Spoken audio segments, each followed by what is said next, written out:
Configuration करना अच्छे से आ गया है? करके देखिए भाई अपने आप, लिथियम की, सोडियम की, सबकी जो हमने की थी पिछली क्लास में, मैंने हर एक एलिमेंट की करके दिखाई थी। और पीरियोडिक टेबल हमने कुछ याद किया था, कुछ हलीना से फरियाद, बेगम के सरबारा, और क्या था वो, उसके बाद बोरोन फैमिली होती है, बैगन आलू गाजर इन थैली।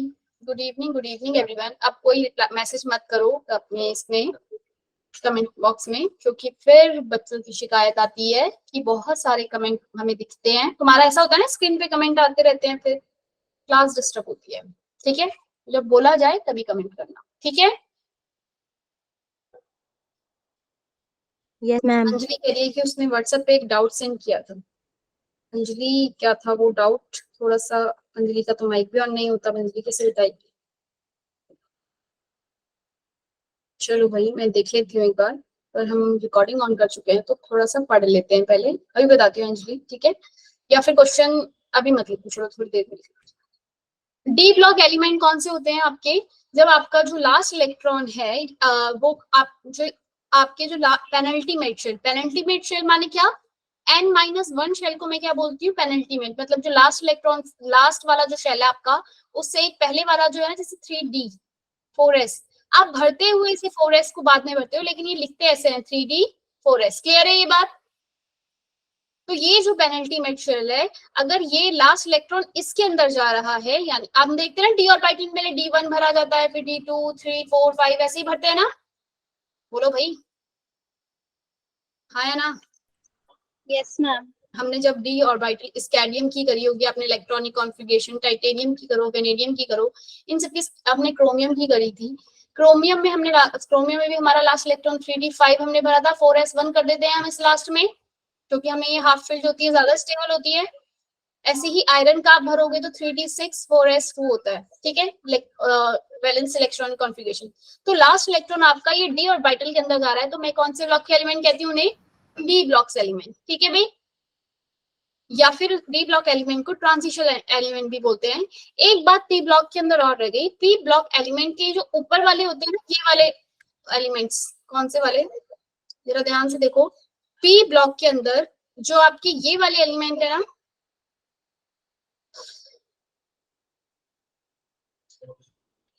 Aluminium, silicon, phosphorus, sulphur, chlorine, ये वाले जो एलिमेंट्स हैं, आप इनको क्या बोलते हैं हम? लिथियम, बेरिलियम, जो ये वाले हैं दिख रहे, सॉरी सोडियम, मैग्नीशियम, ये वाला दिख रहे हैं। एस ब्लॉक में ये ऊपर वाले, ये वाले, और पी ब्लॉक के अंदर ये वाले एलिमेंट, एल्यूमिनियम, सिलिकॉन, फास्फोरस वाले, ठीक है भाई। ग्रुप 13 के 14 15 16 के आपके जो इन एलिमेंट्स हैं, इनको में हम क्या बोलते हैं? Representative element. इनका एक नाम और है क्या? ये कुछ भी नाम दे सकते हैं, एग्जाम में बहुत सारे नाम हो जाते हैं अलग अलग तरीके के, कि एस ब्लॉक के अलावा ये नाम दे दिया तो हमें पता ही नहीं भाई कौन से होते हैं रिप्रेजेंटेटिव एलिमेंट। इनके नाम से ही श्योर है, रिप्रेजेंट कर रहे हैं, ये रिप्रेजेंट कर रहे हैं, किसको रिप्रेजेंट कर रहे हैं? ये प्रॉपर्टी, इस पूरे ग्रुप की प्रॉपर्टी जो है, सोडियम की जब जैसी प्रॉपर्टी होगी ना, करीब करीब पोटेशियम, रुबिडियम और सीजियम की, फ्रेंसियम की भी वही प्रॉपर्टी होगी, एक्सेप्ट जो ऊपर वाली लाइन है ना, ये वाली लिथियम, ध्यान से सुनना, lithium, beryllium, boron, carbon, nitrogen, oxygen, ये जो ऊपर वाली लाइन है, इनकी प्रॉपर्टी अपने रेस्ट ऑफ द एलिमेंट जो बाकी के होते हैं इनसे अलग होती है। क्यों? अब ये सब हम पढ़ेंगे कि क्यों अलग होती है, बहुत सारे रीजन, क्योंकि इनका साइज छोटा है। इनमें डी ब्लॉक ऑर्बिटल नहीं है, इनमें कहीं भी डी ब्लॉक है? लिथियम में, बेरिलियम में, बोरोन में, कार्बन में डी ब्लॉक आता है? 1s2 2s2 2p1 आया ही नहीं बी का। जबकि एल्यूमिनियम की अगर आप इलेक्ट्रॉनिक कॉन्फ़िगरेशन लिखोगे तो क्या आती है? 2s2, मतलब फाइनल वाली लिखो, वैलेंस शेल वाली, तो ये 2s2 2p1 है। एल्यूमिनियम के लिए 3s2 3p1 होती है। यहाँ पे 3d ऑर्बिटल प्रेजेंट होता है, लेकिन भले ही वो खाली हो, लेकिन ऑर्बिटल तो प्रेजेंट है। ऊपर वाले में ऑर्बिटल भी प्रेजेंट नहीं है। बात समझ में आई ज्योति, मैंने क्या बोला? ज्योति क्लियर हुआ भाई? ज्योति चौरसिया? Yes ma'am. हाँ ठीक है। अमरीश, मैं क्या बोल रही हूँ कि आपका जो फर्स्ट लाइन में जो एलिमेंट है उनकी प्रॉपर्टी आपके नीचे वालों से अलग होती है। अच्छा, हम पीरियोडिक टेबल को, ये वैसे मुझे स्टार्टिंग में बता देना चाहिए था, पर मैंने सोचा कि तुमने ये पढ़ा, हम एलिमेंट को वो क्यों कर रहे हैं, डिवाइड क्यों कर रहे हैं, क्यों किया डॉब्रियर ने, उसने, मैंडलीफ ने, ये बात पता है अभी हमें? है भाई देव कटारिया? हम पीरियोडिक टेबल में एलिमेंट्स को इस तरीके से मतलब हमने इनके ग्रुप क्यों बनाए हैं, ये बात पता है ना हमें कि भाई हमने एक एलिमेंट को अगर फाइंड आउट कर लिया, सपोज सोडियम को, मुझे इसकी वैलेंस इलेक्ट्रॉन की कॉन्फ़िगरेशन पता है और इसकी प्रॉपर्टीज मुझे पता है कि भाई ये ऑक्साइड बनाता है Na2O करके, राइट। और अगर मुझे इसकी कुछ और भी प्रॉपर्टीज पता है कि इसका जो हैलाइड है वो इस तरीके से बनता है, तो यानी कि इसके नीचे जितने भी इसके साथ जो एलिमेंट्स आ रहे हैं, इसके जिनकी इसके जैसी प्रॉपर्टी है, उनको मैंने क्या करा, एक साथ रखा, आया ना। और ऐसा मैंने किया। Yes ma'am. कल को मुझे अगर एक दूसरा एलिमेंट अगर इसके साथ कौन सा लेना की रब से बड़ा, सपोज मुझे रुबीडियम मिला, तो भाई मुझे रुबीडियम, मुझे नहीं पता ये कौन सा एलिमेंट है, इसकी प्रॉपर्टी किसके साथ मैच कर रही है, ये क्या होगी। मुझे रुबीडियम मिला और मुझे पता चला भाई इसकी प्रॉपर्टी तो करीब करीब सोडियम के साथ मैच कर रही है, तो मैं इसकी इलेक्ट्रॉनिक कॉन्फ़िगरेशन और बाकी प्रॉपर्टी जैसे सोडियम की होती होंगी, मैं ये मान के चलूंगी ऑक्साइड हैलाइड सब चीज सोडियम की तरह ही बना रहा होगा। इसलिए मैंने सारे एलिमेंट को क्या कर दिया, ग्रुप कर दिया कि भाई इनकी जिनकी केमिकल प्रॉपर्टी सेम है उनको हमने एक ग्रुप के अंदर रखा, आया ना। हेलो भाई, जिनकी प्रॉपर्टी सेम है उनको मैंने एक ग्रुप के अंदर रखा। लेकिन अगर आपके पास क्या बोल रही थी,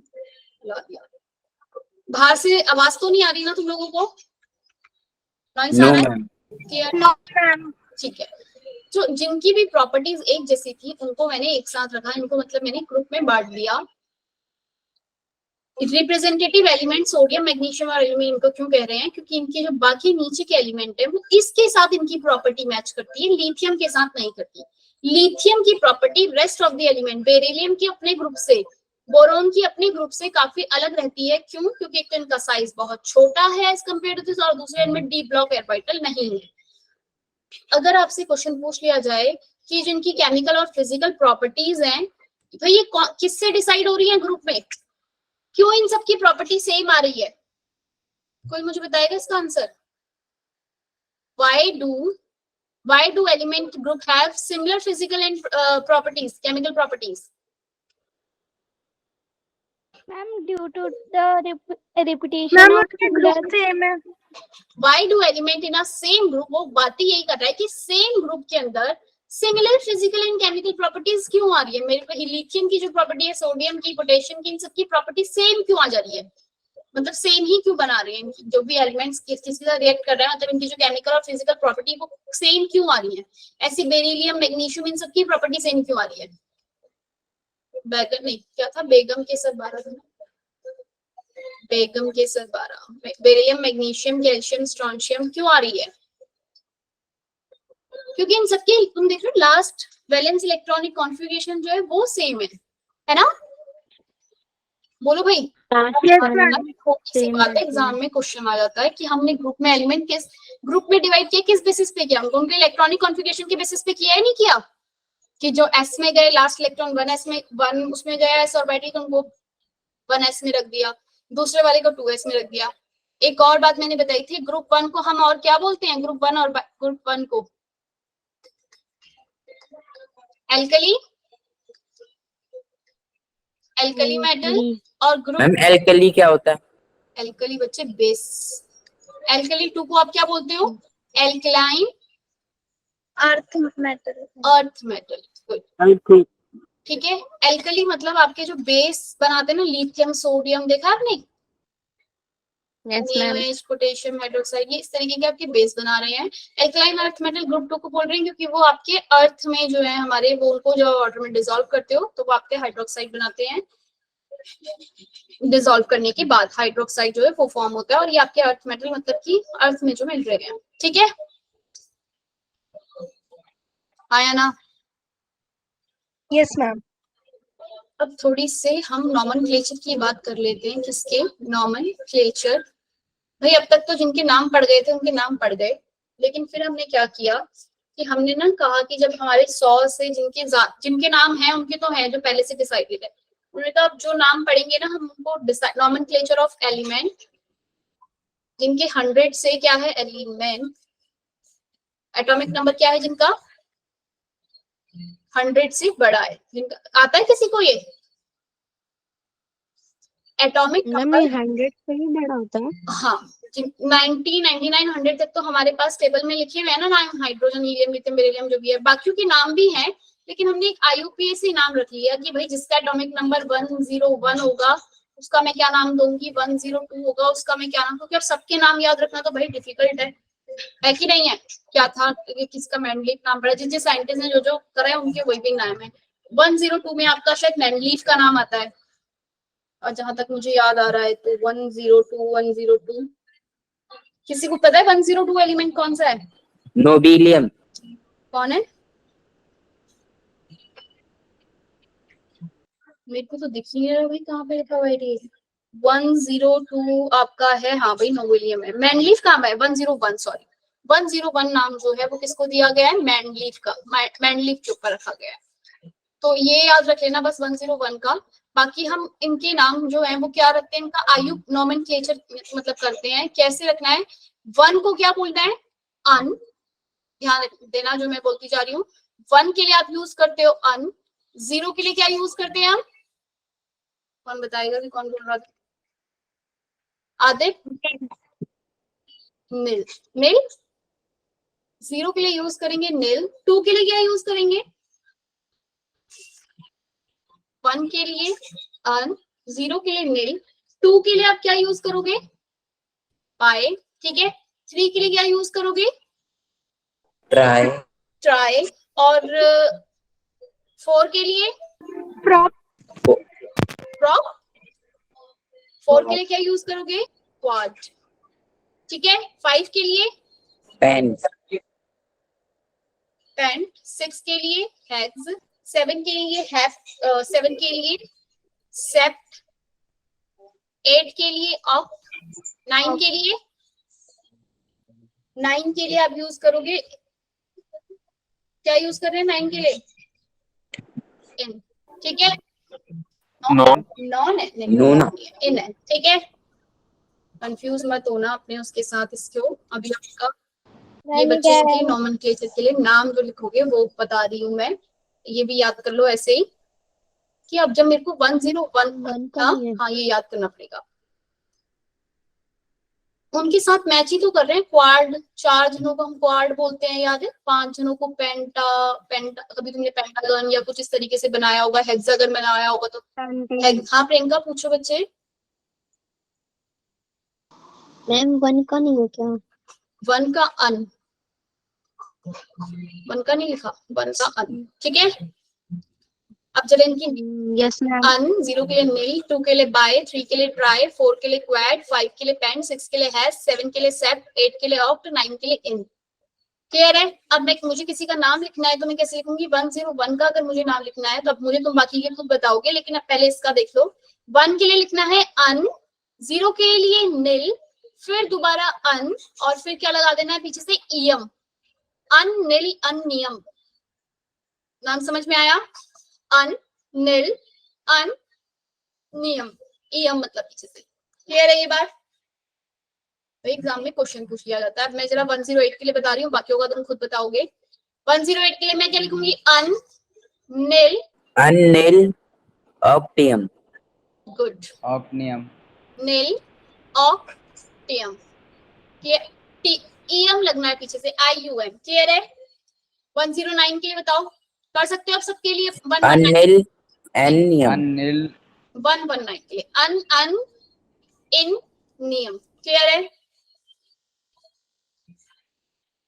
यहाँ पर आपका जो है नहीं लगेगा, ठीक है भाई। जहां पे भी आपके 2 N एक साथ आ रहे हैं ना, उनके आगे डबल N लगा देना। इसमें आ रहे हैं N एक साथ आपके, एक तो 1 and 1 में है।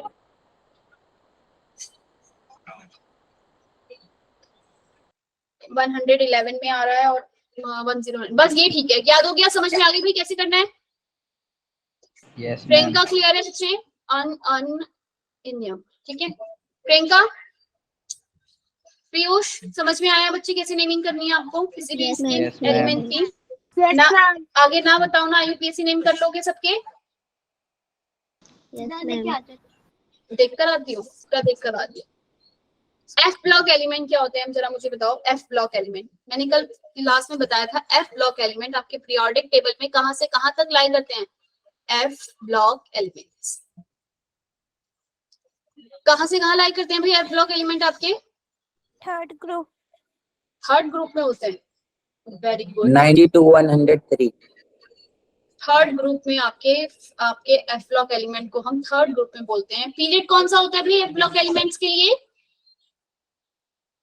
लेंथेनॉइड और एक्टिनॉइड। लेंथेनॉइड के लिए आपका जो पीरियड है वो कहाँ से स्टार्ट होता है? 6th period. और ये 7th पीरियड लास्ट वाले में होते हैं ना, हाँ या ना? एटॉमिक नंबर बता दो जरा इनके कहाँ से कहाँ तक होते हैं। 58 से 71। 71. 58 से 71 लेंथेनाइड। और ये वाले 20 से 102। नहीं, समझ नहीं आया। कहाँ से? 90 to 102। 88 से नहीं होते? 88 नहीं, सॉरी, कहाँ से कहाँ से कहाँ से? 90 to 100. 90 से लेके 103 तक आपके एक्टिव होते हैं। ये बात आपको याद रखनी। 58 से 71 और 103। अब मैं तुम्हें एक इम्पोर्टेंट बात बताने वाली हूँ। अगर एग्जाम में कभी कभी क्वेश्चन आ जाता है कि 112th एलिमेंट जो है उसका पीरियड बताओ और ग्रुप बताओ, कौन सा पीरियड ग्रुप होगा। या फिर एक और एग्जांपल कोई पास कर लेते हैं, मैंने ऐसे रैंडमली लिया है 48। पहले हम निकाल कर देखेंगे कि हम ठीक निकाल पा रहे हैं या फिर नहीं, और फिर जाके पीरियोडिक टेबल में देखेंगे कि आपको निकालना आया है नहीं आया। कि अगर आ गया जिसका एटॉमिक नंबर 48 है वो एलिमेंट का ग्रुप बताओ और पीरियड बताओ कौन सा है। या फिर आ गया 112 जिसका एटॉमिक नंबर है उसका पीरियड बताओ कौन सा है और ग्रुप कौन सा। भाई चीटिंग नहीं करनी, ये मत करना कि वहां पीरियोडिक टेबल में जाके देख लिया कि 112 जो है वो कौन से नंबर पे आ रहा है और आके यहाँ पे कर लिया। समझ में आई बात? अरे भाई हाँ या ना, तुम्हें आता है निकालना? किरण आता है? अर्पिता तो मना कर रही है उसे नो मैम। नहीं आता। चलो 112 का पहले हम देखते हैं आपका ये कौन से आपके पीरियड में आ रहा है और कौन से ग्रुप में आ रहा है। इसके लिए जो मैजिक नंबर आपको बताया था वो याद रखना है। वो मैजिक नंबर क्या था भाई? 2 8 8 18 18 18 32 1 2 3 4 5 6 7 इतने ही ग्रुप होते हैं ना हमारे, पीरियड होते हैं ना हमारे पास 7। ठीक है, अब क्या करना है, इसका जो लास्ट वाला एलिमेंट होता है ना हमारा नोबल गैस, ये पता है ना नोबल गैस कौन से होते हैं, इनर्ट गैस किन्हें कहते हैं? जो हमारे जीरो ग्रुप में एलिमेंट होते हैं या ग्रुप 18 में एलिमेंट होते हैं, किसी को याद है वो कौन से थे? हीलियम, नियॉन, कौन था? जहांशु का है, जहांशु है क्लास में? हीना, नीना और करीना। पोटेशियम। अरे पोटेशियम कहाँ से आ गया? हीना, नीना और करीना का एक्सरे रंगीन था ना? एक्सरे रंगीन यही था कुछ, यहाँ पे भी कुछ होगा, आरएन के बाद भी कुछ और डैश लगा दिया। ठीक है, नहीं पता इसका मुझे। नेक्स्ट आ जाओ। अब इनकी जरा एटॉमिक नंबर अगर मैं लिखूं, इसका 2 होगा, इसका 10 आएगा, फिर 10 में 8 प्लस किया 18 आया, 18 में 18 प्लस किया इसका कितना आ जाता है? 36 आएगा। वही 36 में 18 प्लस किया कितना आता है? 54। हाँ प्रियंका पूछो बच्चे। मैम एक बार रिपीट करते हैं। वो क्या रिपीट करना है प्रियंका? तो मैंने कुछ बताया नहीं। एटॉमिक नंबर हम लिख रहे हैं, हमने मैजिक नंबर लिखे और इनके एटॉमिक नंबर लिख रहे हैं। और ये एटॉमिक नंबर में कैसे कैलकुलेट कर रही हूँ? 2 में 8 प्लस किया 10 आया, 10 में 8 प्लस किया 18 आया, 18 में 18 प्लस किया 36 आया, 36 में 18 प्लस किया 54 आया, 54 प्लस में 32 प्लस करूंगी कितना आ जाएगा? 86 आया।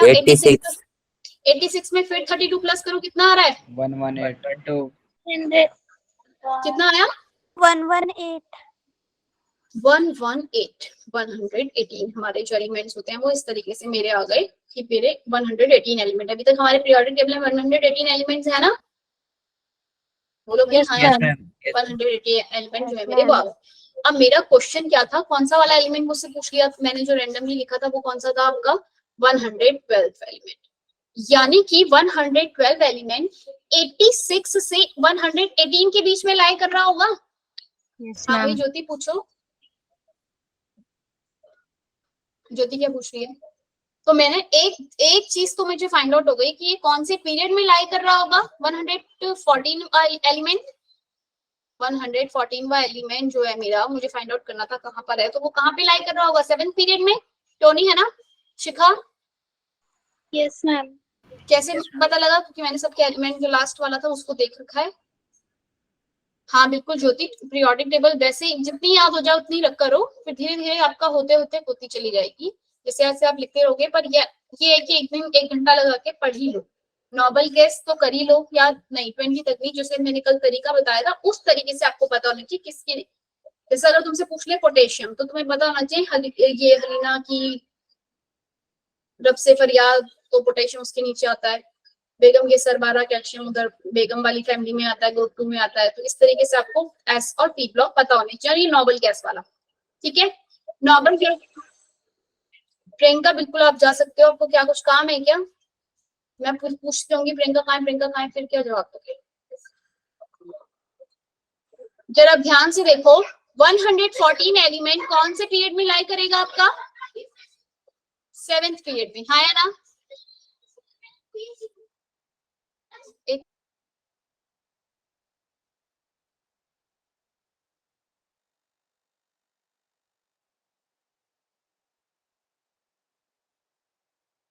प्रियंका कहाँ चली गई? वापस से बताऊं? टोनी क्या बताना है वापस से? मुझे थोड़ा सा तुम्हें हिंट दे, तुम मुझे थोड़ा सा बताओगी मैं क्या बताऊं? मैंने आपको सिर्फ क्या करा, एटॉमिक नंबर यहाँ पे लिखे हैं सबके। आवाज आ रही है ना मेरी? हाँ या ना? कोई बोल दो एक बार। Yes, ma'am. Yes, ma'am. ठीक है, हमारे पास एटॉमिक नंबर हमने सबके लिखे। मुझे बताना था 114वां एलिमेंट का ग्रुप बताओ और पीरियड बताओ। तो मैंने इन सब में देखा कि 2 से लेके 10 तक सेकंड ग्रुप में आएगा, 10 से लेके 18 तक मेरे थर्ड वाले में आ रहा होगा पीरियड में, सॉरी 18 से लेके 36 तक के जिनके भी एटॉमिक नंबर होगा वो किस में आ रहे होंगे? मेरे फोर्थ पीरियड में। 36 से 54 फिफ्थ पीरियड में, 54 से 86 सिक्स्थ पीरियड में, 86 से लेके 118 एलिमेंट क्या आ रहे होंगे?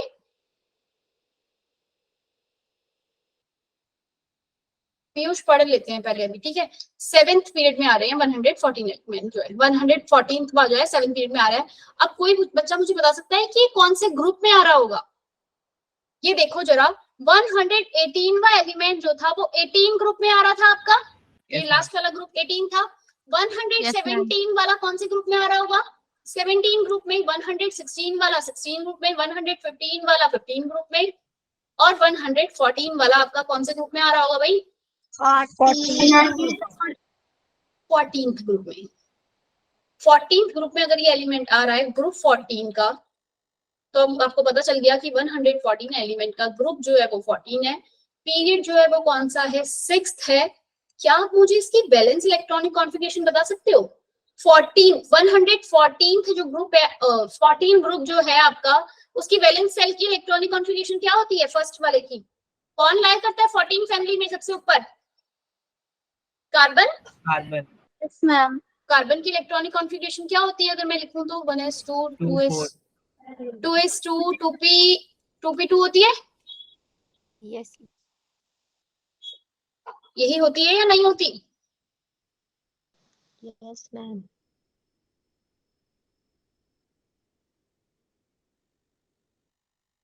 शिखा ये होती है क्या? वंदना Yes, ma'am. पक्का? दीक्षा कौन था भाई वो 4 वाला कौन था? टोनी?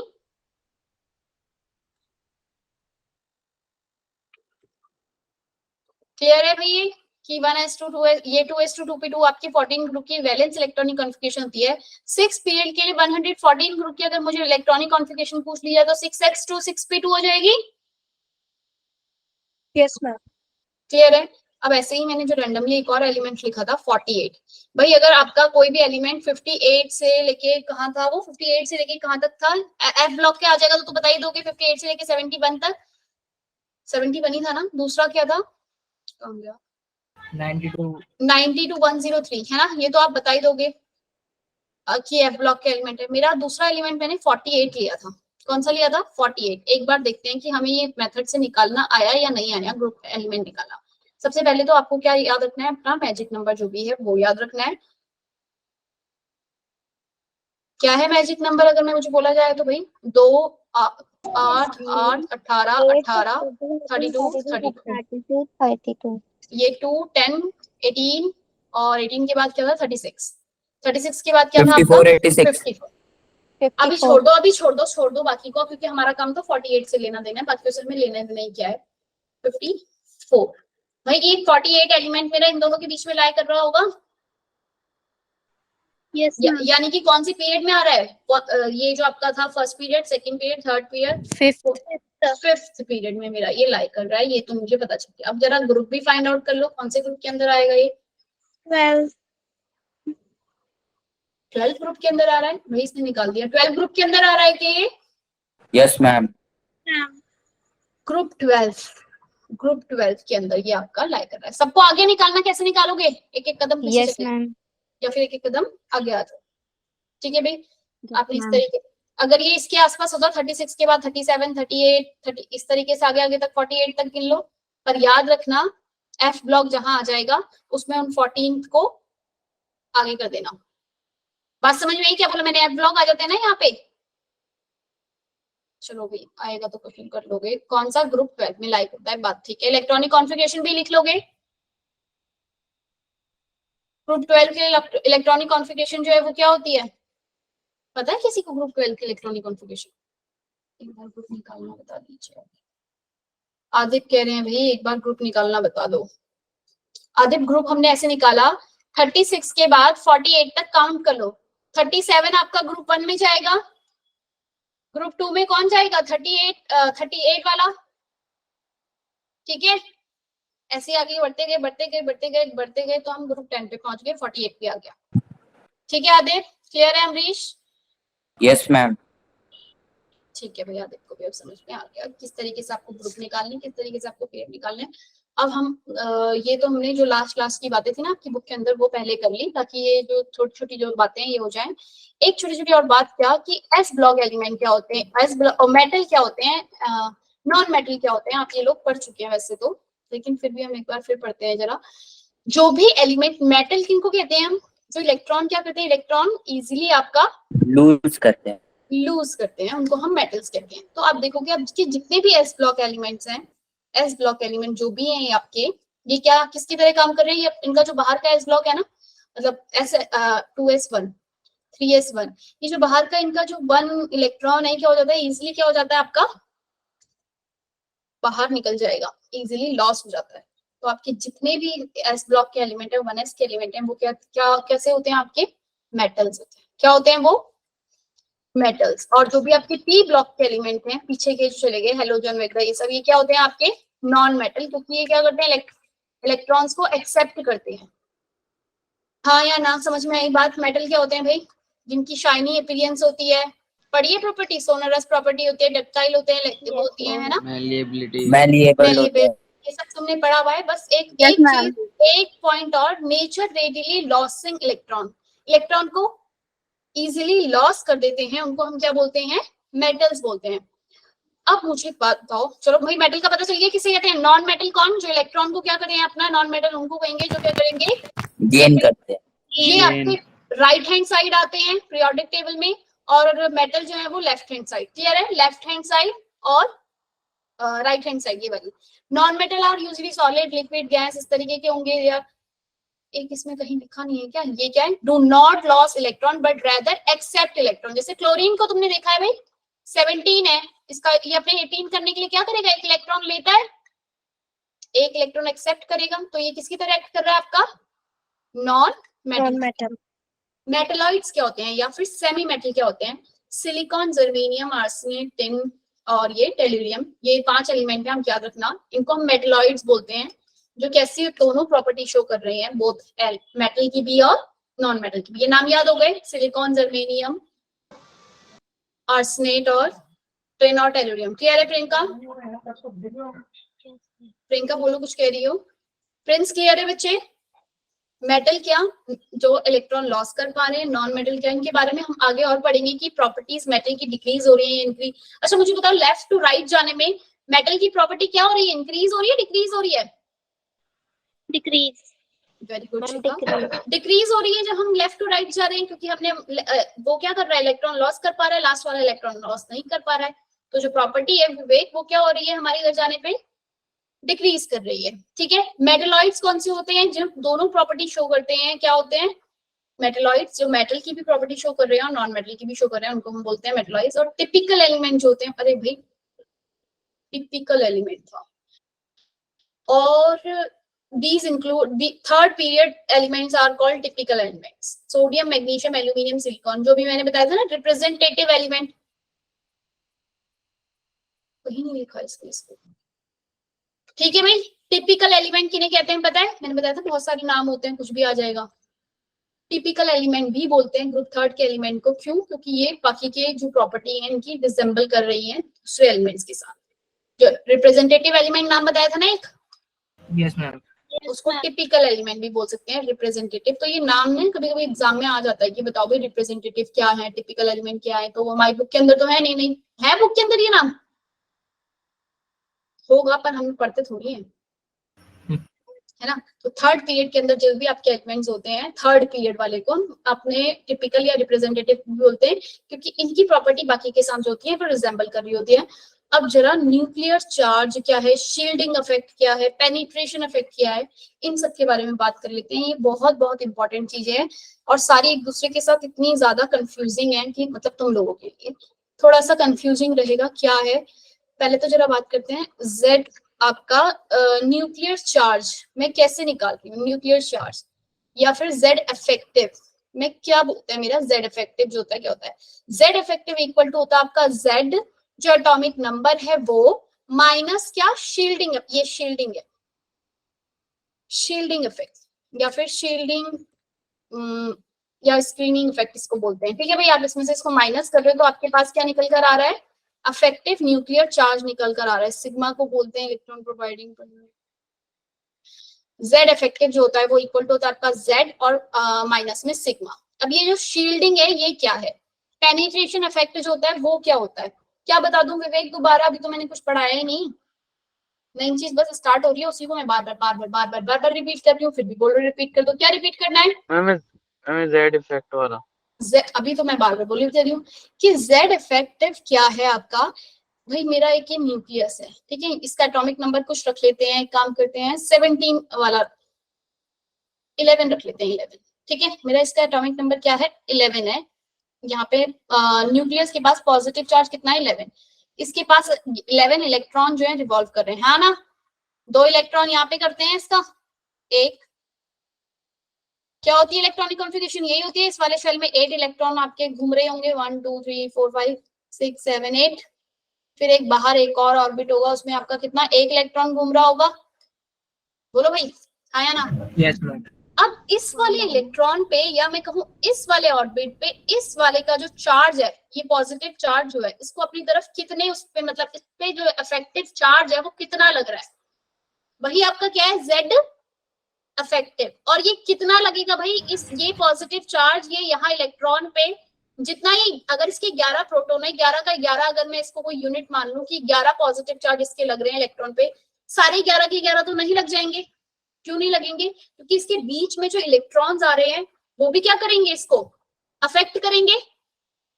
और जितने ज्यादा इलेक्ट्रॉन बीच में प्रेजेंट हो जाएंगे उतना ही अफेक्टिव चार्ज क्या होता जाएगा, धीरे धीरे कम होता जाएगा। हाँ या ना, बात समझ में क्या हो रहा है। जो बीच में आपके इलेक्ट्रॉन्स आ रहे हैं ना, वो क्या कर रहे हैं, रिपल्शन कर रहे हैं, और इस वो रिपल्शन नहीं, स्क्रीन कर रहे हैं। न्यूक्लियस को क्या कर रहे हैं, स्क्रीन कर रहे हैं। स्क्रीन बोले तो ढक रहे हैं, बात समझ में आई।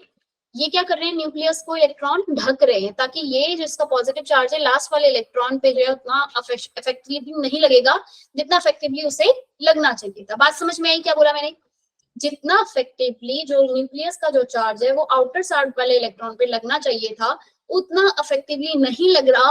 और क्यों नहीं लग रहा, जो अंदर के इलेक्ट्रॉन है वो क्या कर रहे हैं, न्यूक्लियस को स्क्रीन कर दे रहे हैं, ढक रहे हैं। क्लियर हुई बात, क्या बोला मैंने, स्क्रीन कर रहे हैं। अब स्क्रीनिंग इफेक्ट किसका ज्यादा होगा, स्क्रीनिंग इफेक्ट किसका ज्यादा होगा, भाई हमने शेप पढ़ी है। स्क्रीनिंग इफेक्ट किसका ज्यादा होगा, हमने शेप के बारे में पढ़ा है। एस जो होता है स्फेरिकल शेप होता है, भाई स्फेरिकल शेप तो इस न्यूक्लियस को ढक देगा अच्छे, मतलब ज्यादा ढकेगा एज कंपेयर टू, अगर मैं न्यूक्लियस की बात करूं किससे, यहाँ पे अगर मेरा पी ऑर्बिटल है, क्योंकि पी की डंबल शेप है, डंबल शेप इतने अच्छे से न्यूक्लियस को कवर स्क्रीन नहीं कर पाएगा जितने अच्छे से कौन कर देगा, स्क्रीन। एस की स्फेरिकल शेप है, पी ब्लॉक की डंबल शेप है, वो तो उसने इतने अच्छे से न्यूक्लियस को स्क्रीन नहीं करेगा, जिसकी वजह से जेड इफेक्टिव जो है इसका वो क्या हो जाएगा, बढ़ जाएगा। ऐसे ही आपका न्यूक्लियस ये बीच में प्रेजेंट है और ये आपका है डी ऑर्बिटल। डी ऑर्बिटल में मुझे एक बात बताओ, डी ऑर्बिटल में तो और डिफ्यूज शेप है, मतलब कि वो और भी अच्छे से आपके न्यूक्लियस को कवर नहीं कर रहा है, डबल डम्बल है, तो क्या हो गया, स्क्रीनिंग इफेक्ट क्या हो जाएगा, बट स्क्रीनिंग इफेक्ट कम हो जाएगा। तो सबसे ज्यादा स्क्रीनिंग इफेक्ट वही एग्जाम में क्वेश्चन आएगा, सबसे ज्यादा स्क्रीनिंग कह लूं या फिर शील्डिंग कह लूं, शील्डिंग इफेक्ट या फिर क्या बोलूं, स्क्रीनिंग इफेक्ट। स्क्रीनिंग इफेक्ट या फिर शील्डिंग इफेक्ट इसका सबसे ज्यादा होता है एस का, फिर पी का, फिर डी का, फिर एफ का। क्लियर हुई बात? क्या है स्क्रीनिंग और शील्डिंग इफेक्ट, क्या है समझ में आया? मैं फिर बता रही हूँ, बहुत कंफ्यूजन हो जाएगी, याद रखना इस बात को। शील्डिंग और स्क्रीनिंग, क्योंकि अभी आ जाएगा इनर्ट पेयर, पेनिट्रेशन, बहुत सारी चीजें वर्ड्स आ जाएंगे, सब आपस में काफी ज्यादा मिलते जुलते हैं। शील्डिंग इफेक्ट क्या हो रहा है आपका, जो न्यूक्लियस को एस, ये जो अंदर के जो इलेक्ट्रॉन्स हैं वो कितना आपका जो है कवर कर पा रहे हैं। मतलब अगर एस है आपका स्फेरिकल शेप है, अरे रो मत यार, क्यों दोस्त रो के दिखा रहे हो मुझे, दीप्ति क्या क्यों रो रहे हैं बच्चे? तो एस और पता नहीं। ये देखो ये बना हुआ है यहाँ पे डायग्राम कि जो आपके ये अंदर के इलेक्ट्रॉन दिखाए हैं, अंदर के इलेक्ट्रॉन है, these electron shield the outer electron from the nucleus, ये आउटर वाला इलेक्ट्रॉन का है, और ये अंदर जो न्यूक्लियस में जो अंदर के साइड ये जो इलेक्ट्रॉन है, इन्होंने क्या किया है, इसको क्या कर रखा है, इसको शील्ड किया है कि इसका जो पॉजिटिव चार्ज है वो बाहर वाले पे क्या बढ़ रहा है, this electron does not feel the full inward full positive charge of the nucleus. मतलब कि समझ में आ गई ना, जो मैंने बात बताई वही लिखी है भाई। ऐसा कौन है जो समझ नहीं आई? अमरीश समझ में आ गया? अच्छा भाई विवेक को समझ नहीं आया। विवेक मैं क्या बोल रही हूँ, विवेक नहीं समझ में आया? विवेक क्या रिपीट करूं, जल्दी बताओ। अंदर वाला जो न्यूक्लियस का पॉजिटिव चार्ज है, ये पॉजिटिव चार्ज, इसके पास कोई चार्ज है, ये बाहर वाले इलेक्ट्रॉन पे क्या लगा रहा है, फोर्स लगा रहा है, उसको अपनी तरफ खींच रहा है। अगर अंदर इलेक्ट्रॉन प्रेजेंट रहेंगे भाई, कवर करके रखेंगे इस न्यूक्लियस को, यहाँ पे इलेक्ट्रॉन है, ये कवर, ये घूमे जा रहे हैं और कवर करके रखा हुआ है न्यूक्लियस को, तो जितना इफेक्टिवली भाई इसको लगना चाहिए था इस नेगेटिव चार्ज को, उतना ये फोर्स नहीं कर पाएगा, इसे अपनी तरफ खींच नहीं पाएगा। आया ना, समझ में आई विवेक? विवेक जी ठीक है, तो ये है स्क्रीनिंग है। एस ऑर्बिटल, एस अगर ऑर्बिटल रहता है, एस ब्लॉक के एलिमेंट जो का अगर वो रहेगा सेंटर में, तो आपके पास मतलब बीच में, तो वो ज्यादा उसको क्या करेगा, कवर करेगा as compare to P. P थोड़ा सा डम्बल शेप हो गया, तो वो उतने अच्छे से शील्ड नहीं कर रहा है। फिर डी और भी अच्छे से नहीं करता, एफ बिल्कुल अच्छे से नहीं कर पाता है, बहुत ज्यादा डिफ्यूज शेप होती है उसकी। तो ये ऑर्डर पूछ लिया जाता है कि शील्डिंग इफेक्ट का जो है एसपीडीएफ में ऑर्डर बताओ कि क्या है। एक दूसरी टर्म है क्या, पेनिट्रेशन इफेक्ट। शील्डिंग समझ में आ गया क्या होता है भाई?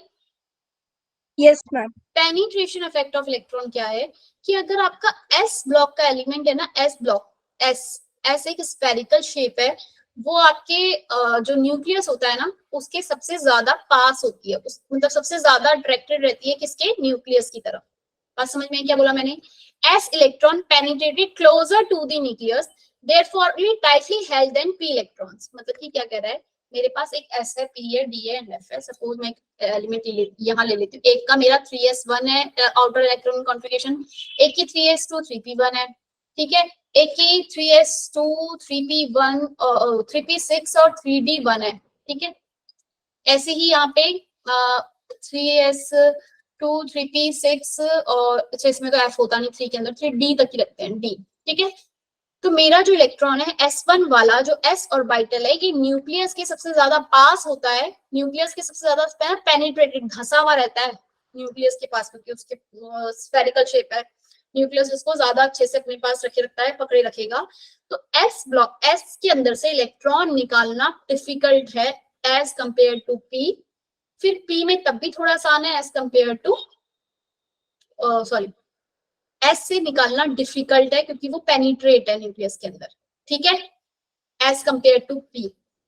पी से निकालना क्या है, मैंने क्या बोला, आसान है बोला, डिफिकल्ट बोला, डिफिकल्ट ना। देखो भाई मुझे कंफ्यूजन हो रहा है बोलते हुए कि मैंने भी इससे पहले क्या वर्ड लाइन यूज करी, मैं बोलना चाह रही हूँ, हाँ डिफिकल्टी बोला ना, हाँ डिफिकल्ट है। एस जो है आपका क्या है, डिफिकल्ट है क्योंकि ये मोर पेनिट्रेट है, मोर पेनिट्रेट। समझ में आ गया पेनिट्रेशन का मतलब क्या है? एस सबसे ज्यादा अंदर, फिर उसके बाद P, उसके बाद डी और उसके बाद एफ। अब एग्जाम में क्वेश्चन कैसे आता है, जैसे कि भी मैंने दिया, अभी मैं पढ़ाऊंगी तो उसमें आगे भी आयनाइजेशन एंथैल्पी के बारे में नहीं बताया है, तो पर ये याद रखना कि पेनिट्रेशन किसका ज्यादा है। याद रहेगी बात, पेनिट्रेशन इफेक्ट मींस क्या? शील्डिंग। Yes, ma'am. शील्डिंग अलग बात है, जो कवर करने वाली बात कर रही थी वो, ठीक है, कि कितना कवर करा है न्यूक्लियस को। पेनिट्रेशन मतलब कि कितना अपना जो इलेक्ट्रॉन है वो क्या है उसके अंदर, ऑर्बिटल जो है उसको न्यूक्लियस ने कितने मतलब टाइटली जो है हेल्ड करा हुआ है, ठीक है। Similarly P electron is more tightly held than D orbital, D electron is more tightly held than F electron. If other factor being equal, ionisation energy के बारे में पढ़ेंगे तब बताऊंगी। एसपीडीएफ, पेनिट्रेशन इफेक्ट समझ में आ गया भाई? Yes ma'am. ठीक है। इलेक्ट्रॉनिक कॉन्फ़िगरेशन आपको पता ही है क्या होती है भाई, अपना हाफ फील्ड और फुल फील्ड वाले जो होते हैं मोर स्टेबल मैम होते हैं। सबसे ज्यादा पेनिट्रेशन एस का होता है, हाँ, एस का होता है, बात समझ तो में आई? सबसे कम एफ का होता है। हाँ, ओके मैम। ठीक है, यही मैं बताना चाह रही हूँ कि एस का जो पेनिट्रेशन इफेक्ट है वो ज्यादा। अब थोड़ा सा रेडियस की बात कर लेते हैं। ये तो कुछ टर्म्स हैं जो हमारी आगे काम आने वाली हैं, तो उसलिए क्योंकि अभी हम पढ़ेंगे ना एटॉमिक रेडियस के बारे में, आयनाइजेशन एंथैल्पी, इलेक्ट्रोनेगेटिविटी, उससे पहले जरा एक बार एटॉमिक रेडियस की बात कर लेते हैं। रेडियस क्या होता है, कभी एग्जाम में डायरेक्ट फिगर बना रहता है और पूछा जाता है भाई कौन सी रेडियस ज्यादा, कौन सी रेडियस कम। रेडियस मीन्स क्या भाई, सेंटर से लेके बाहर तक का जो डिस्टेंस है आपका, ये वाला यही है रेडियस। न्यूक्लियस से लेके यस मैम। आउटर साइड तक जो आपका डिस्टेंस है, यही क्या है आपकी रेडियस होती है, एटॉमिक रेडियस, एक एटम की रेडियस, ठीक है। इसको हमने 3 पार्ट्स में लिखे। एक तो वही आपकी ionic radius, covalent radius, covalent radius, और क्या होगी भाई, वंडरवॉल रेडियस। एक और होता है आपका मेटालिक रेडियस। 4 टाइप की रेडियस। आयनिक रेडियस मतलब समझ गए भाई, एक आपका आयन है, एक कटायन है। Na की बात कर लेते हैं। Na, एक आपका Na प्लस है, एक आपका Cl नेगेटिव है। ये दोनों के दोनों आपस में क्या होंगे, इस तरीके से बनेगा? नहीं, दोनों के दोनों इस तरीके से होते हैं आपके पास। इलेक्ट्रोस्टैटिक फोर्सेस ऑफ अट्रैक्शन से दोनों आपस में क्या रहते हैं, इलेक्ट्रॉन जुड़े रहते हैं। आयनिक रेडियस में यही होता है भाई। आयनिक बॉन्ड मतलब कि क्या, इलेक्ट्रोस्टैटिक फोर्सेस ऑफ अट्रैक्शन क्या करती है, दोनों को पॉजिटिव चार्ज या नेगेटिव चार्ज आपस में क्या रहेंगे, कंबाइन रहेंगे, ठीक है। हाँ जी भाई टोनी, अब बात करते हैं जरा कोवलेंट रेडियस माने क्या हुआ। कोई मुझे बताएगा कोवलेंट रेडियस क्या हुआ? जब दो मॉलिक्यूल आपस में क्या कर रहे हैं एक दूसरे के साथ, शेयरिंग कर रहे हैं। ये आपका एक मॉलिक्यूल का न्यूक्लियस ये है। इन दोनों के न्यूक्लियस का जो डिस्टेंस है ए, इन दोनों एटम के बीच के जो न्यूक्लियस का जो डिस्टेंस है ए बी, इसका जो आधा होता है ना, इसका आधा ए बी जो मैं ये बोल रही हूँ, इसका हाफ ही आपको क्या दे रहा है, कोवलेंट रेडियस। समझ में आया कोवलेंट रेडियस क्या है? दोनों एटम जो आपस में कोवलेंट बॉन्ड बना रहे हैं, उन दोनों के बीच के डिस्टेंस का half is covalent radius. Clear है ये बात, कोवलेंट रेडियस क्या है? कभी कभी एग्जाम में ऐसा डायग्राम बना रहेगा और पूछा जाएगा ये ओ से लेके बी तक को हम क्या बोलेंगे। बात क्लियर है? ओ से बी तक को क्या बोलेंगे, कौन सी रेडियस? हाँ मैम हाफ इंटू में ए भी है ना? हाँ ठीक है, इनको हम क्या बोलेंगे, कोवलेंट रेडियस बोलेंगे। नेक्स्ट आ जाओ मेटालिक रेडियस। जेई वगैरह में क्वेश्चन आ जाता है डायरेक्ट। मेटालिक से पहले एक काम करते हैं, वंडरवॉल लिखते हैं। वंडरवॉल रेडियस क्या होती है? वंडरवॉल फोर्सेस ऑफ अट्रैक्शन मतलब बच्चे क्या है कि दो मॉलिक्यूल्स हैं, सपोज जैसे कि मेरा एक ये क्लोरीन 2 का मॉलिक्यूल था, क्लोरीन 2 आपस में कोवलेंट बॉन्ड बनाया हुआ है। क्लोरीन 2, एक क्लोरीन का ये दोनों आपस में कोवलेंट बॉन्ड बनाते हैं, पढ़ा है ना हमने? Yes ma'am. है ना? Yes ma'am. क्लोरीन का एक मॉलिक्यूल ये रहा, ऐसे ही एक क्लोरीन के दूसरा मॉलिक्यूल है, ये दोनों, और इन दोनों के बीच में मतलब एक दूसरे के साथ ये सिर्फ क्या थोड़ा सा ये डिस्टेंस पे है, मतलब इतना दूर भी नहीं है लेकिन एक दूसरे के थोड़ा सा पास है। देखते हैं पिन डायग्राम इस तरीके से दिख रहा है ये। Yes ma'am. थोड़ा एकदम चिपके भी नहीं है, थोड़ा सा गैप है इनके बीच में, ठीक है। ये एक मॉलिक्यूल हो गया आपका, ठीक है, और दूसरा मॉलिक्यूल हो गया, इतना दूर रख लो, चलो दूसरा मॉलिक्यूल ये हो गया। इन दोनों के बीच में एक फोर्स होता है, इसको ही हम क्या बोलते हैं, वंडरवॉल फोर्सेस। ये मेटल के लिए अप्लाई नहीं होता, हाँ याद रखना, मेटल में अलग चीज हो जाती है, ये मेटल नहीं है, याद रखना, मेटेलिक रेडियस नहीं। इस रेडियस को हम क्या बोलेंगे, इस एक आपका लेके एक न्यूक्लियस से लेके दूसरे न्यूक्लियस तक का जो डिस्टेंस है, उसका जो मैंने आधा किया वो मेरी क्या कौन सी रेडियस हो गई, वंडरवॉल रेडियस। बात समझ में आई? वंडरवॉल रेडियस क्या है? Yes, ma'am. Yes, ma'am. E और H इसमें लिया है, EH डिवाइडेड 2। याद रखना एग्जाम में यही डायग्राम बना हुआ आ जाएगा, यहाँ से लेके यहाँ तक, A से लेके E तक का हाफ। कौन सा रेडियस? A से लेके E का हाफ। Covalent. हाँ बिल्कुल ठीक है, इतने आराम से क्यों बोल रहे हो? A से लेके E तक का जो हाफ है वो मेरा कौन से रेडियस हो जाएगी बच्चे? कोवेलेंट। लेकिन दोनों ये एक मॉलिक्यूल एक ये और एक मॉलिक्यूल ये दूसरा, इन दोनों के बीच का जो हाफ है वो हो जाएगा मेरा क्या? Van der Waals radius. मेटालिक रेडियस क्या होता है भाई? ये देखो वंडरवॉल को मेटालिक नहीं बोलते हैं, इसकी जो ये पैकिंग पे आपका डिपेंड करता है, लेकिन जो मेटल बॉन्ड कैसा बनता है भाई? मेटल के बीच में क्या होता है? इलेक्ट्रॉन्स होते हैं, वो भी फ्लो कर रहे होते हैं ना, जिसकी वजह से ये दोनों मॉलिक्यूल आपस में एक दूसरे से एकदम चिपके हुए रहेंगे। क्लियर है बात? वंडरवॉल में क्या था? जो मॉलिक्यूल थे वो एक दूसरे से क्या थे? थोड़ा सा डिस्टेंस पे थे, लेकिन मेटल में क्या एक दूसरे के साथ चिपके हुए हैं। क्यों? क्योंकि इनके बीच में इलेक्ट्रॉन होता है, जो दो कर्नल मतलब कि ये जो M है ये इलेक्ट्रॉन लॉस करके M+ बनाता है ना। एक मेटल एक इलेक्ट्रॉन लॉस करके क्या बनाता है? आपका इलेक्ट्रॉन जो होता है निकला हुआ होता है। प्रियंका गई? बाकियों को समझ में आ रहा है भाई? No, नहीं, ma'am. नहीं हो Yes, रहा? ma'am. यस ये मैम। इसको कर्नल बोलते हैं, इसको क्या बोलते हैं? कर्नल बोलते हैं। ठीक है, ये जो कर्नल है एक मेटल का M+, दूसरा M+ जो आपस में एक दूसरे के साथ चिपका हुआ होते हैं, क्योंकि ये जो इलेक्ट्रॉन होता है ना, इनको आपस में क्या करा के रखता है? ये इलेक्ट्रॉन फ्लो कर रहे हैं, एक दूसरे के पास होते हैं। ठीक है, if 1/2 of the distance between nuclei of two adjacent metal atom in metallic crystal lattice, metal में इस तरीके से क्रिस्टल लैटिस जो है वो फॉर्म होता है एक दूसरे के साथ। ये ओवरलैप कर गया, लेकिन ये ओवरलैप नहीं होता ऐसे। ठीक है, ये क्या है आपका? इन दोनों के बीच का डिस्टेंस का हाफ क्या निकाल कर देता है आपको? Metallic radius. अब क्वेश्चन क्या आता है भाई? इन रेडियस के बीच का जो पूछ लिया जाता है, कौन सी बड़ी कौन सी छोटी। वंडरवॉल रेडियस क्या होती है आपको याद रखना है? सबसे बड़ी एज कंपेयर टू मेटल की। मेटल को हम क्रिस्टल भी बोलते हैं। फिर as compare Crystal radius and covalent radius. Covalent की सबसे कम रेडियस होती है। समझ में आ रहा है भाई वंडरवॉल की सबसे ज्यादा क्यों है? वंडरवॉल के बीच में जो डिस्टेंस है वो भी तो आ गया आपका, काउंट हो रहा है हाफ करते हुए। देखा भाई अर्पिता? Yes ma'am. वंडरवॉल की रेड, हाँ बीच में गैप है, ठीक है ना, वो भी हाफ हो रहा है, तो इसलिए वंडरवॉल रेडियस जो है वो सबसे ज्यादा बड़ी है। ज्यादा गैप नहीं है ना? हाँ ज्यादा गैप नहीं है, लेकिन गैप है। ठीक है, तो वो रेडियस उसका हाफ हो रहा है, तो वो क्या आ गया? वंडरवॉल रेडियस बड़ी हो जाती है। फिर मेटल की बात करें तो दोनों आपस में चिपकी हुई है, उसका हाफ कर रहे हैं, तो वो थोड़ा सा कम हो गई as compare to Van der Waals radius के। कोवलेंट में वो एक दूसरे के ऊपर ओवरलैप कर गई, तो ओवरलैप में भाई एक बार जो काउंट हो चुका है वो दोबारा काउंट हो रहा है। हाँ तमन्ना पूछो ना, जो क्लियर हुआ? मैं क्या कह रही हूँ? वंडरवॉल रेडियस सबसे बड़ी, देन मेटल, देन कोवलेंट। आपको पता होना चाहिए मेटल रेडियस क्या हो रही है, कौन सी है, वंडरवॉल कौन सी है, कोवलेंट कौन सी है। क्लियर है ये बात? Okay ma'am. वंडरवॉल आपकी, जब आपकी वंडरवॉल रेडियस जो होती है ना आपके, जैसे क्लोरीन 2 मॉलिक्यूल है पूरा एक, क्लोरीन 2 दूसरे क्लोरीन 2 से अटैच्ड है, तो कैसा है इसके अंदर? Van der Waals forces. आपके जितने भी ये होते हैं ग्रुप 18 के एलिमेंट या नोबल गैस के एलिमेंट, इनकी इलेक्ट्रॉनिक, ये अपने जो इनका आउटर इलेक्ट्रॉनिक कॉन्फ़िगरेशन है ये पूरा है ना, हीलियम, नियॉन और हर्बीना, नीना और करीना, है ना भाई? बोलो भाई,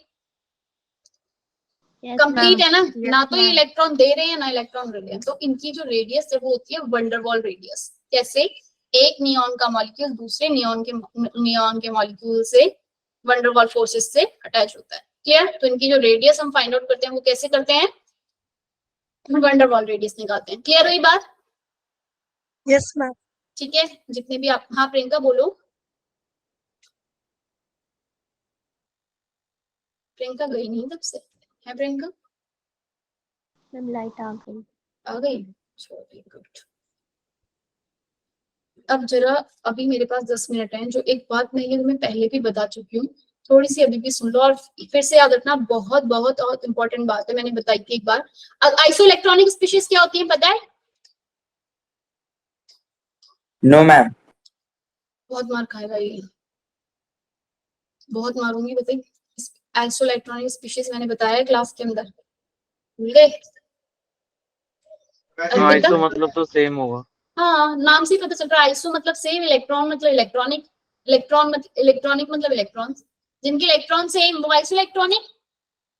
अरे बताया था, नहीं बताया था भाई तमन्ना, है ना? Yes, wait ma'am. क्लियर है? Amrish, sodium Yes, ma'am. Sodium plus कितने इलेक्ट्रॉन है इसमें भी? 10। और किसमें होते हैं 10? जरा मुझे बता दो कोई नाम। मैग्नीशियम 2 प्लस, इसको भी कर दूं, ये भी 10। और कोई और बता दो 10 और किसमें हो जाएंगे मेरे पास? Fluorine negative 10। और किसमें हो सकते हैं 10 10 10? Al3 plus. Al3 plus. Aluminium 3 plus. भाई जितनी भी आइसो इलेक्ट्रॉनिक स्पीशीज हैं, यानी कि इनके पास 10 इलेक्ट्रॉन है। इसका एटॉमिक नंबर क्या है? 11। इसका एटॉमिक नंबर 12। इसका 9। और इसका कितना होता है? 8। इसका कितना होता है आपका? 13. 30। अब आप देखोगे भाई 11 इलेक्ट्रॉन मिलकर, 11 पॉजिटिव चार्ज मिलकर 10 इलेक्ट्रॉन को खींच रहे हैं। मतलब 10 पॉजिटिव चार्ज है, 11 पॉजिटिव चार्ज है, और वो 10 इलेक्ट्रॉन को अपनी तरफ खींच रहे हैं, तो ज्यादा फोर्सफुली खींच पाएंगे। साइज क्या हो जाएगा? छोटा। आयनिक रेडियस बोलते हैं इसको। आयनिक रेडियस क्या हो जाएगी? स्मॉल हो जाएगी। ऐसे ही मैग्नीशियम 2 प्लस, देखिए ना, हाँ छोटा हो जाएगा। मैग्नीशियम 2 12 के पॉजिटिव चार्ज जो है वो फोर्सफुली अट्रैक्ट कर रहा है कितने इलेक्ट्रॉन्स को? 10 ही इलेक्ट्रॉन को अट्रैक्ट कर रहा है। बोलो भाई हाँ या ना? yes ma'am. साइज क्या कर देगा? ये इसका जो अपनी तरफ इन्वर्ट फोर्स कर देगा, तो साइज क्या कर देगा? इसका छोटा कर देगा आयनिक रेडियस। भाई जैसे जैसे आपका ये ऊपर पॉजिटिव चार्ज बढ़ता जाएगा, मतलब तो आपकी क्या हो जाएगा? इस साइज क्या होता जाएगा? स्मॉल। तो यानी कि सोडियम प्लस का साइज जो है वो क्या रहेगा आपका? ज्यादा बड़ा रहेगा एज कंपेयर मैग्नीशियम 2 प्लस। आया ना? Ionic radius. बात समझ में आई क्यों है? सोडियम प्लस का ज्यादा बड़ा मैग्नीशियम 2 प्लस से। दोनों के इलेक्ट्रॉन सेम थे, लेकिन सोडियम प्लस की जो सोडियम प्लस था Na प्लस, वो क्या है आपके इतनी अंदर इनवर्ट फोर्सेस नहीं हुआ जितना मैग्नीशियम का हुआ। ऐसे ही अगर मेरे पास वही इलेक्ट्रॉन, अब ये फ्लोरीन नेगेटिव वाला है, ये H9 वाला, इसमें बीच में है 9 पॉजिटिव चार्ज, जो कि कितने इलेक्ट्रॉन्स को अपनी तरफ खींच रहे हैं? 10। जैसे यहाँ 10 इलेक्ट्रॉन हुए, पहली बात तो इलेक्ट्रॉन के बीच का रिपल्शन बढ़ गया, और दूसरा भाई ये इसको अपनी तरफ इतने उससे नहीं खींच पाया। साइज बड़ा. साइज क्या हो गया? इसका बड़ा हो गया as compare to Na plus. बात समझ में आई? ऐसे ही यहाँ पर 8 आपके पॉजिटिव चार्ज थे, वो 10 इलेक्ट्रॉन को अपनी तरफ खींच रहे थे। पहली बात, जिस ऑर्बिट में 8 इलेक्ट्रॉन की जगह थी, वहां पे 10 ऑर्बिट ऐसे ऐसे दूसरे से लड़ाई कर रहे हैं, क्या हो रहा है? इनके बीच में रिपल्शन हो रहा है। साइज क्या हो जाएगा? बड़ा हो जाएगा। ठीक है, यानी कि O2 नेगेटिव का साइज इससे बड़ा हो जाएगा। भाई जैसे जैसे आपका चार्ज, ये याद रखना, ये निकाल लोगे आइसो इलेक्ट्रॉनिक स्पीशीज होगी तो ऑर्डर लिख लोगे आयनिक रेडियस का। आयनिक रेडियस का ऑर्डर लिख लोगे। पॉजिटिव चार्ज वाला क्या रहेगा आपका? हमेशा बड़ा। मैग्नीशियम 2 प्लस, अरे क्या रहेगा भाई आयनिक रेडियस का जो है? एल्यूमिनियम 3 प्लस क्या रहेगा? छोटा as compare to magnesium 2 plus. आया ना? अंदर की तरफ और चला जाएगा, साइज छोटा हो जाएगा। Na प्लस उससे बड़ा। उसके बाद एल्यूमिनियम 3 प्लस से और बात करें तो इनके साइज, और नेगेटिव आयंस की बात करें तो नेगेटिव के अंदर क्या है? फिर से लिख लेते हैं, जगह नहीं बची यहाँ पे। नेगेटिव वाले इन सबसे बड़े आ रहे हैं, O2 नेगेटिव, और क्या था? Fluorine negative. फिर क्या था यहाँ पे? Na plus. साइज का ऑर्डर इस तरीके से लगा लोगे, हाँ या ना? Na plus, magnesium 2 plus, aluminium 3 plus. हाँ या ना? एक बात मैंने और बताई थी कि पेरेंट एटम से आपके कटायन जो होते हैं, ये एक इलेक्ट्रॉन लॉस करने के बाद जो बन रहा है, हाँ ज्योति पूछो, एक इलेक्ट्रॉन लॉस करने के बाद जो आपका ये बन रहा है, इसको क्या बोलती हूँ मैं? कटायन। ये क्या है मेरे? कटायन। कटायन का साइज अपने पेरेंट एटम मतलब ये जो Na है, ये वाला एटम, ये इसका पेरेंट एटम हो गया। एल्यूमिनियम इसका पेरेंट एटम, तो इसका साइज क्या रहेगा? हाँ, हम कैसे पता चलेगा ये पेरेंट आइटम है? सोडियम का पेरेंट एटम, सोडियम प्लस का सोडियम, एल्यूमिनियम का एल्यूमिनियम। Okay ma'am. अपने पेरेंट एटम से कटायन का साइज क्या रहेगा? हमेशा छोटा। क्लियर है ये बात? छोटा है ना? ये क्वेश्चन एग्जाम में बहुत आता है, इंपॉर्टेंट है भाई। दोबारा मैम कभी कोई ये और बात, एग्जांपल है? तुम बता दो कोई दूसरा एग्जांपल, मैम आप ही बताना. बता दो कोई। पोटेशियम ले लो, K प्लस का साइज K प्लस से छोटा, K से छोटा। पोटेशियम का साइज पोटेशियम प्लस से क्या हो जाएगा? छोटा। ठीक है, मैम जैसे हम अपने पेरेंट्स से छोटे होते हैं वैसे ये भी छोटा. हाँ ये भी छोटा, लेकिन ये अनायन बड़ा होता है। अनायन क्या होता है अपने पेरेंट एटम से, जैसे क्लोरीन है, क्लोरीन नेगेटिव का साइज क्लोरीन से क्या होगा, बड़ा। Why anion is why anionic radius आ जाएगा, why anionic radius is greater than the their parent atom. तो बता सकते हो क्यों बड़ी है ये? एक तो एक इलेक्ट्रॉन और ऐड हुआ है, तो क्या हो रहा है, इलेक्ट्रॉनिक इलेक्ट्रॉन रिपल्शन हो जा रहा है, पहला रीजन। आपकी बुक के अंदर होगा अच्छे से लिखा हुआ, या फिर इसमें आपको मिल जाएगा। If one electron is add, क्या हो गया भाई, इलेक्ट्रॉन इलेक्ट्रॉन रिपल्शन होगा, जिसकी वजह से साइज क्या हो गया आपका, इंक्रीज कर गया। दूसरा रीजन क्या है भाई, दूसरा रीजन क्या है, आपके इसमें 17 पॉजिटिव 17 चार्ज थे, कितने इलेक्ट्रॉन को इन्वर्ट खींच रहे हैं अपनी तरफ, पुल 18 इलेक्ट्रॉन टुवर्ड्स देम। तो क्या हो जाएगा भाई, वो उतने अच्छे से नहीं खींच पाएंगे जितने 17 पॉजिटिव चार्ज 17 उसको खींच रहे हैं। भाई बात समझ में आ रही है, अच्छे से लिख के दिखाओ। इसलिए आपके पास एक क्लोरीन एटम है और एक क्लोरीन अनायन है, इसमें क्लोरीन के 17 बीच में पॉजिटिव चार्ज हैं, जो कि कितने इलेक्ट्रॉन्स को अपनी तरफ खींच रहे हैं, 17 इलेक्ट्रॉन को। यहाँ पे 17 पॉजिटिव चार्ज कितने इलेक्ट्रॉन को अपनी तरफ खींच रहा है, 18 इलेक्ट्रॉन को। कौन ज्यादा अच्छे से खींचेगा, 17 वाला। 17 वाला। 17 में से 17 वाला है ना भाई, ये ज्यादा अच्छे से खींचेगा ना। तो इसकी जो रेडियस है वो क्या हो जाएगी, इससे सॉरी ये इसकी रेडियस छोटी हो जाएगी और इसकी क्या होगी, बड़ी। क्लियर हो गई बात? हाँ या ना, समझ में आया भाई?